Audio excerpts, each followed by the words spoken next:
hari ikintu cyiza ni ugutanga ubuhamya bw'iby'Imana yakoze. Kandi mbibutse ko hadashima ufite byose, ushima n'unyuzwe n'ibyo yabonye. Ntabwo hashima ufite byose, ahubwo hashima uwanyuzwe n'ibyo afite. Rero reka mbatoze cyangwa mbibutse, mureke tugire umuco ushima, kuko gushima bisubizamo ibyiringiro batarabona ibyo tugezeho, kandi gushima bikanezeza uwaduhaye. Mbibutse ko niba hari ikintu kinezeza uwatanze, ni ukubona uwo yahaye aje kumushimira, akavuga ngo reka ngushimire ko wangiriye gutya, reka ngushimire ko wangiriye gutya, reka ngushimire ko abana banjye bari kwiga kubera wowe. Nubwo atabikwereka, ariko binezeza umutima we, akabona ko yagiriye neza umuntu uzirikana, umuntu rekonesa icyo yakorewe.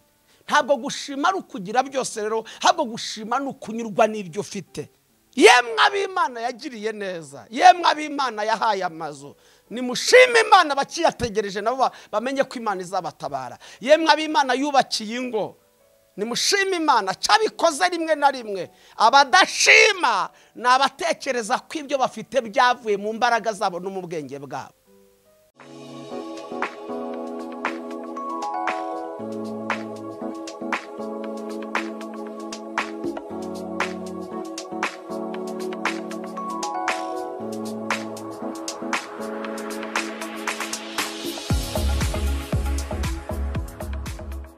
Ndabashuje mu izina rya Yesu. Imana ibaho umugisha.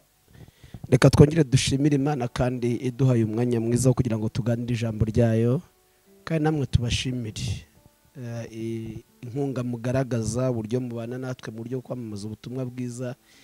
Tujya tubona abatwandikira, abaduhamagara, iyo bakanatwandikira tubwira ati hari umuntu wampaye ubutumwa bwanyu abukuye ku Irere TV. Rero bitwereka ko mufatanya natwe kwamamaza ubutumwa bwiza. Imana ibaho umugisha. Narababwiye kandi nzakomeza kubibabwira, duhagarara hano kubera ko muhari. Mudahari ntitwabona abo tuza kubwira ubutumwa bwiza, kandi Imana ibaho umugisha ko mufatanya natwe kubwamamaza mu buryo bwose butandukanye. Mukoresha ubutunzi bwanyu, mukoresha umwanya wanyu. Rero Imana ibaho umugisha. Bibiliya ivuga ngo umwigisha agabane n'umwigishwa. Buryo ntanze ubutumwa bwiza nawe ukabusangiza abandi, burya nawe ufatanyije nanjye kwamaza ubutumwa bwiza, kandi nawe uhabwa ingurano z'abavuze ubutumwa bwiza nubwo utahagaze ahangaha. Rero turabizirikana nubwo tutabona icyo tubitura, ariko Imana ijya ibaha umugisha mu byo mwifuza byose. Reka dusenge maze tuganire ijambo Imana yashyize ku mutima. Imana turagushimiye kuri Imana nziza. Reka tugushimire ko duhaye umwanya mwiza wo kuganira ijambo ryawe. Mfasha ngewe ugiye kuritanga, kandi abagiye kuryakira umwuka wera riherekeze, rikora icyo waritumye. Tubisabye twizeye mu izina rya Yesu, amen. Reka dusome mu butumwa bwiza bwanditswe na Luka, ibice ni 10 umurongo wa 30. Turamanuka tugeze hepfo ku murongo wa 35. Ubutumwa bwiza bwanditswe na Luka, ibice 10 umurongo wa 30 tugeze kuri 35. Haravuga ngo Yesu aramusubiza ati, hariho umuntu wavaga i Yerusalemu amanuka i Yeriko, agwa mu gicu cy'abambuzi, baramwambura, baramukubita, barigendera, bamusiga ashigaje hato agapfa. Nuko umutambyi amanuka muri iyo nzira, amubonye arakikira arigendera. N'umulewi ahageze nawe abigenza atyo, amubonye arakikira arigendera. Ariko umusamariya wari mu rugendo nawe amugeraho, amubonye amugirira impuhwe, aramwegera, amupfuka inguma, amwomoza amavuta ya elayo na vino, amushyira ku ndogobe ye, amujyana mu icumbi ry'abashyitsi, aramurwaza. Bukeye bwaho yenda idenariyo 2 aziha nyir'icumbi ati, umurwaze, kandi ibyo uzatanga byose birenze ku byo ngusigiye nzabikwishyura ngarutse. Imana ishimwe cyane. Ngufite ijambo ry'ubuhanuzi, ijambo rivuga ngo nubwo hari abakunyuzeho ntibagire icyo bakumarira, ariko Imana ikohereje umusamariya wuzuye impuhwe. Nubwo hari abakunyuzeho bakanabibona yuko ukeneye ubufasha, ntibagire icyo bakumarira, ariko Imana ikohereje umusamariya wuzuye impuhwe.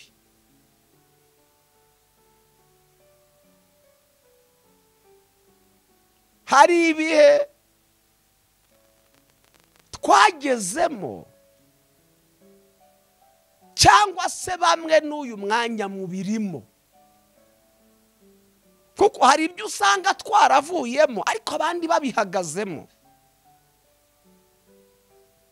hari igihe usanga waravuye mu bihe byo kubura urubyaro ukaba warabyaye, ariko uyu munsi ukaba uri gutanga ubuhamya bw'uko wabyaye, ariko hari abagitegereje urubyaro. Kuki dutanga ubuhamya bw'iby'Imana yakoze? Kuki tuvuga amashimwe y'iby'Imana yadukoreye? Kuki Imana iduha akazi tukaza kuvuga ko Imana yaduhaye akazi? Ni ukugira ngo abagitegereje akazi basubizwe mu ibyiringiro, bamenye ko Imana itanga akazi. Kuki umuntu ava mu bukode akabwira abantu yuko Imana yamukuye mu bukode? Ni ukugira ngo abagitegereje kuva mu bukode bamenye yuko bishoboka.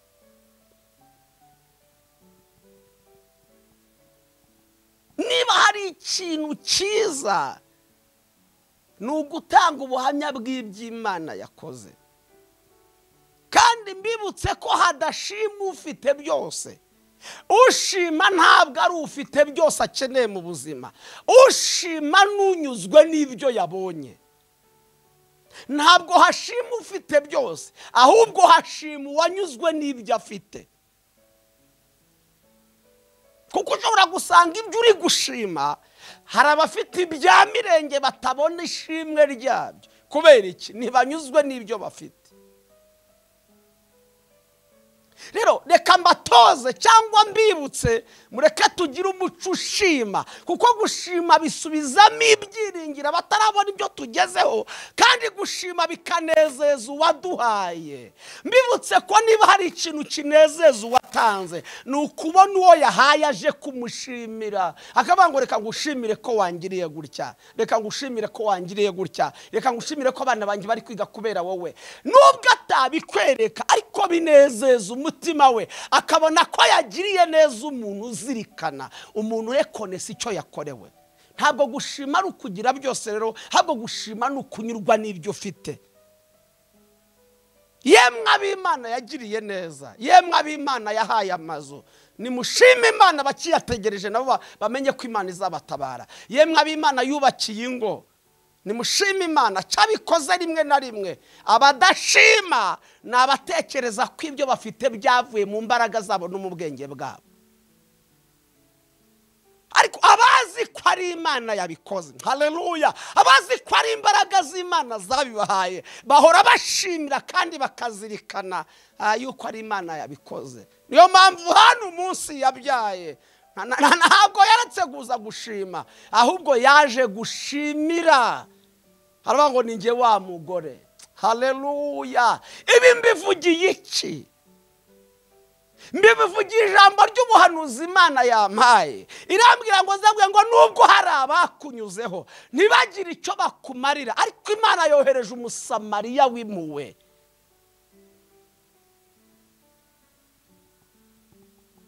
Bibiliya yigaragaje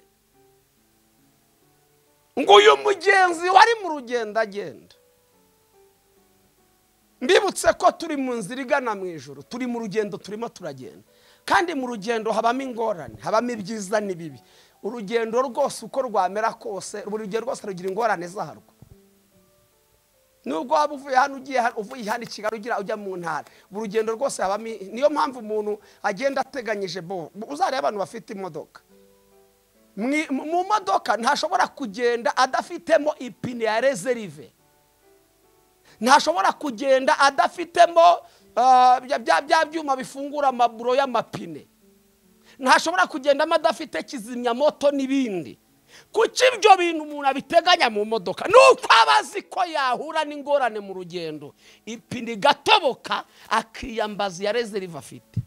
Na runo rugendo rujya mu ijuru. Haleluya. Umuntu byaza ngo wabatinyutse ibyago byose naza kurikira umwami Yesu. Gusa ngo ntabwo azacogozwa n'ishamugongo. Abazimubwira nibo bazagora. Ngo have wabwoba we winyihebesha namaramaje pe kujya mu ijuru. Runo rugendo rubamo ingorane.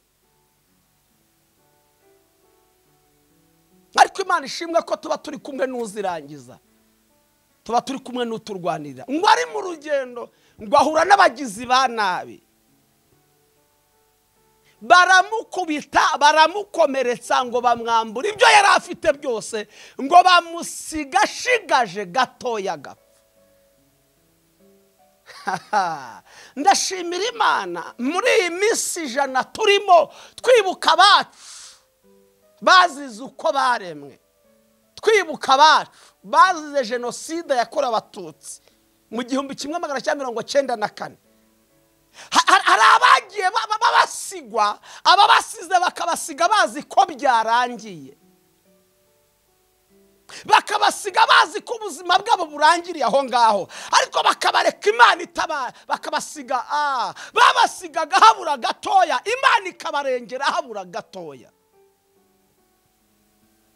Babasigaga haburaga gatoya bazi ko byarangiye, batireka tubasige kariya kararangira, ariko Imana nayo ikaza habura kakandi gatoya basize akarokoka. Tumaze iminsi twumva ubuhamya bw'abatanga ubwo buhamya bw'uburyo Imana yabarokwe muri ubwo buryo bugaragara ko bisa naho byarangiye.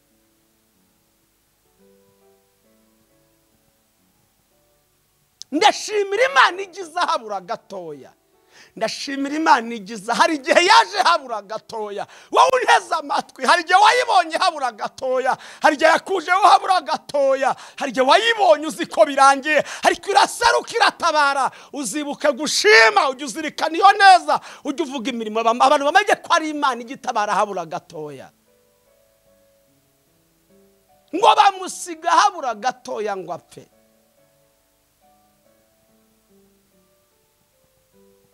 Hanyura umusamariya, ariko umusamariya yaje hari abandi babanje. Ndashimira Imana igiza kudutabara hari abandi babanje kutunyuraho, kugira ngo tutazagira ngo ni imbabazi z'abantu zatumye tubaho, ahubwo ni imbabazi z'Imana. Ngo nuko umutambyi amanuka muri iyo nzira, amubonye arakikira arigendera, kandi yari yamubonye ngo arakikira arigendera. Ngo n'umurebe naho hageze ngo nawe abigenza atyo, ngo amubonye arakikira arigendera. Ngo ari ku Musamariya wari mu rugendo nawe amugeraho, ngo amubonye amugirira impuhwe. Ariko Mana icyo ngukunda nuko utameze nk'abantu. Ngo nawe yari mu nzira, inzira yakubitiwemo, inzira bamukomereke, inzira bamwamburiyemo, niyo nzira umutambyi yanyuzemo, niyo nzira umurewi yari arimo, ariko ni nayo nzira umusamariya yari ari kunyuramo. Haleluya! Ndashimira Imana yo kabyara. Muri iyo nzira wahuriyemo n'akaga, hagiye kunyuramo umuntu kubera igisubizo. Muri iyo nzira wabuze ukurengeramo, ni nayo nzira Imana igiye kunyuramo ikagutabariramo. Muri iyo nzira niho igisubizo kiri. Muri iyo nzira Imana ishimwe ko bamukomerekeje ntibamuvane mu nzira ngo bamute munsi y'umukingo, ahubwo bakamusiga ku nzira. Haleluya! Kubera iki? Ngo bari bazi ko basiga birangiye, bari bazi ko bari bugere iyo bajya byarangiye, ariko kumbi muri iyo nzira ndashimira Imana ko muri iyo nzira wahuriyemo n'akaga, Imana igiye kunyura muri iyo nzira ihagutabarira. Ngo umusamariya mubonye ngo amugirire impuhwe. Imana igiye kukohereza umuntu ugufitiye impuhwe. Wahuye n'abatakugirira impuhwe, wahuye n'abaguhemukira gusa, wahuye n'abakubwira nabi gusa, ariko Imana yohereje umusamariya ukugirira impuhwe. Ijambo rya mbere ngo arabanza amwomoza amavuta yari afite, amwomora ibikomere, amwomora ibikomere. Ndashimira Imana igiye kukomora ibikomere watewe n'umuntu uwo ari we wese. Hari ibikomere Imana igiye kukomora, hari ibigaragara n'ibitagaragara. Ndashimira Imana yomora ibikomere biboneka ndetse n'ibitaboneka, yomora ibigaragara ndetse n'ibitagaragara, yomora ibizwi ndetse n'ibitazwi. Ndashimira Imana igeraho umuganga atagera, ndashimira Imana igeraho umugore atagera, igeraho umugabo atagera, igeraho abana batagera, igeraho amafaranga atagera. Hari igikomere kitakomerwa n'amafaranga, hari igikomere kitakomerwa n'umugore, hari igikomere kitakomerwa n'umugabo, hari igikomere kitakomerwa n'uko wabyaye, ariko hari igikomere kijya comorwa n'Uwiteka, akacomora ukagira ngo ntikigeze kihaba. Kandi reka mbibutse ko igikomere Yesu yomoye nta n'inkovu ihasigara. Ngo amaze kumwomoza amavuta ya Elayo, ngo amushyira ku ndogobe. Birashoboka ko bakunyuzeho nta bikoresho bari bafite byagukura muri ako kaga, ariko ndashimira uyu Musamariya Imana yohereje, afite byose ukeneye kugira ngo usubirane ubuzima. Ngo amujyana mu icumbi ry'abashyitsi, ngo aramurwaza.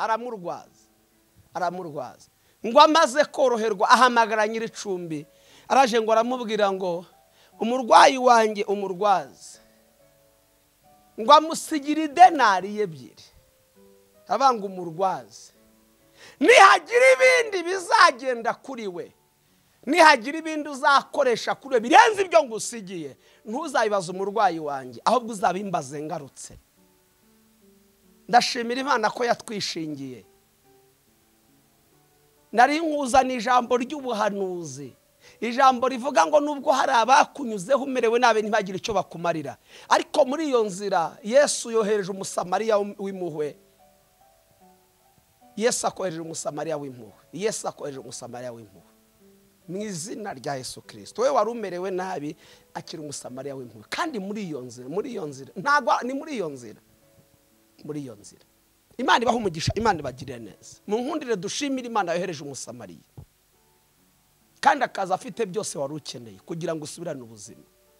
Ndagushimiye kuri kwizerwa no kwiringirwa. Ineza yawe nta wayirondora, uraviga bikaba wategeka bigakomera. Herekeza ijambo ryawe rikora icyo waritumye. Hari abari baratawe kandi batawe habura gatoya, hari ababanyuzeho kandi bababonye, ariko ushimwe ko wohereje umusamariya wuzuye impuhwe, akaba agiye kubera igisubizo uyu muntu wari watawe, ko nawe yarari mu rugendo.